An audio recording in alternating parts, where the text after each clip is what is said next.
God, grant me the serenity to accept the things I cannot change, courage to change the things I can, and wisdom to know the difference. Hey, greetings and salutations, and welcome back. This is another edition of Rise, the multimedia magazine. I'm Reggie Smith, and this is my good friend Denise Stokes. She is not only an advocate and has been a real champion in the arena of HIV. You are the author of an upcoming new book called From the Crack House to the White House.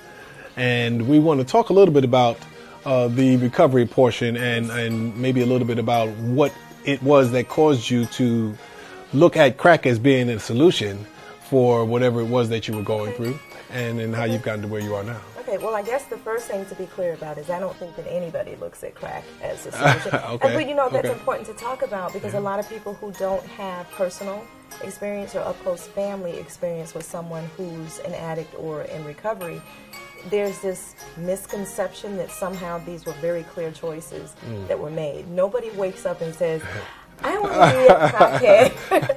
I want to be an alcoholic. Right. I like that spot under the bridge. I claim it.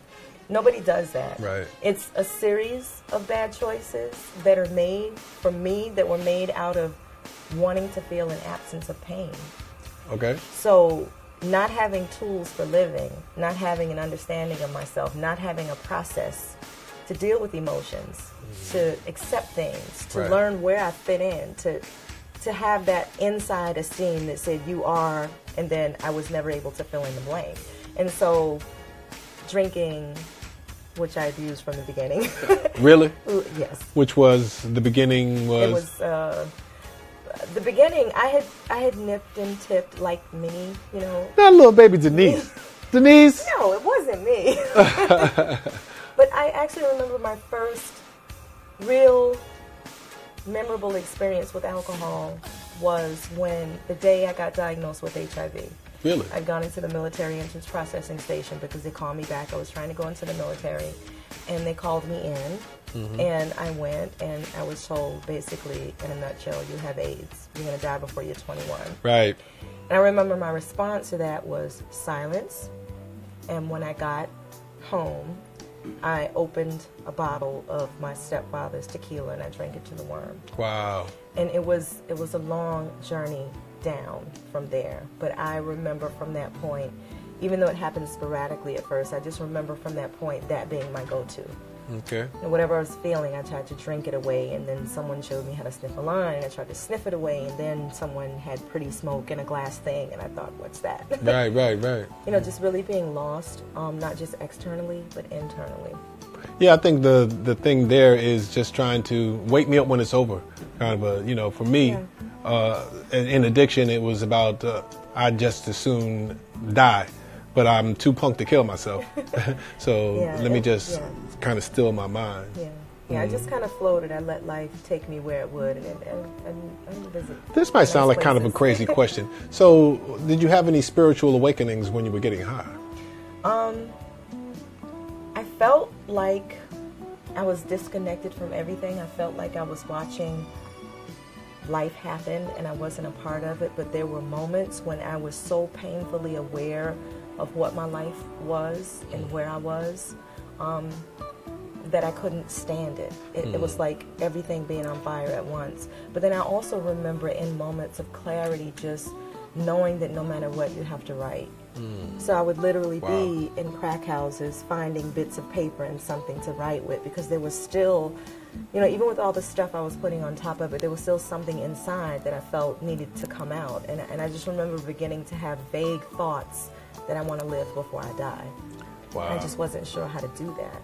Did you ever have that epiphany where you felt like God has got something for you, but the mind didn't want to let you see it to the other side? You know, it was almost like a barrier. I think it was early, very, very in the beginning baby stages of my recovery, when I had days clean, when I was at a treatment center, and we came outside to stand on the patio and get a little fresh air and smoke cigarettes and whatever girls did that were trying to kick. Just look at the guys downstairs. Right. Hey. I remember looking at the Atlanta skyline, and I just got this very distinct feeling that this city is going to know your name. And I thought, what crime did I commit? But I didn't understand where that came from, and I've always been a background kind of person. I love to be the number, 2. I like to be behind the, what's going on, and then, so I didn't understand that, and it really scared me. It really scared me. But even in detox, there were people that came to me with questions, and I really didn't have answers, but what I was willing to talk about it. Mm-hmm. Well, it's been quite an evolution for you, and we know now that women do recover. Women absolutely do recover. Mm-hmm. So I know, what has your journey in recovery been like, and what has been the most prolific thing that has happened to you in recovery? Having people who I didn't even feel like they knew me believe in me. And recovery for me was a foundation for life because I felt like I never had one. I grew up moving, and I'm a military brat, and when I got here to Atlanta and I got clean and I got into, recovery program, and I realized that I was here for like a little bit over 2 years, I realized that I can't remember the last time I've been anywhere for 2 years, and so I knew this was home. And it took me a couple more years to realize that that's not what was making it feel like home. Was my time here, was the people, the relationships that I was beginning to build with people. And letting people, I guess the biggest epiphany was people wanted to hear what I had to say. They were willing to listen to me and try to understand where I was coming from and feed me something back that said, I can relate to that. You're not crazy. You're not as lost as you think. You can do this. I've done it. And I was silent for such a big part of my life. And you guys let me talk, and it was a mistake. No mistake at all. It's all God's will. And it is definitely proven to be the most important thing that has happened for us in our world is that you now have your voice. And, it's really important, too, to make that connection between how that has been, I would imagine, the foundation for everything else that's happened in your life. Yes. Can you talk a little bit about how important recovery is in the rest of your life? Well, I know that I began to really seek out, substances to stop feeling what I was feeling probably before I got diagnosed, but I distinctly remember reaching for it instantly when I got diagnosed with HIV and I couldn't handle it. So going all the way to the bottom of my addiction, to living on the streets and flip-flops in the wintertime and, just living like an animal, and then coming back into society with a group of people that really loved me and really cared about whether or not I made it, and talking about what I felt. It led me to get help for all the things that I didn't even know what was wrong with me.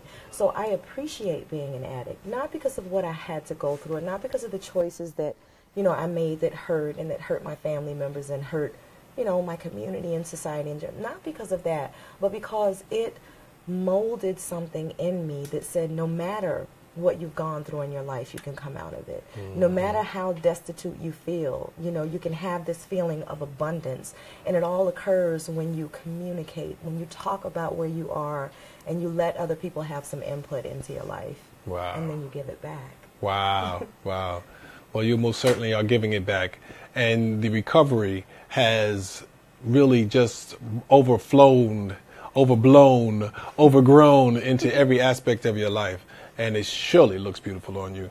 So we really do appreciate you. And we appreciate the offering. The book is called From the Crack House to the White House. And it will be out hopefully sometime. It'll be out by the time you see this. It will be out around me. Okay. And you have had an opportunity to hear more about the personality behind the book, From the Crack House to the White House, right here on Rise, the multimedia magazine. I'm your host, Reggie Smith. Thank you, Denise Stokes. Thank you so much. All right.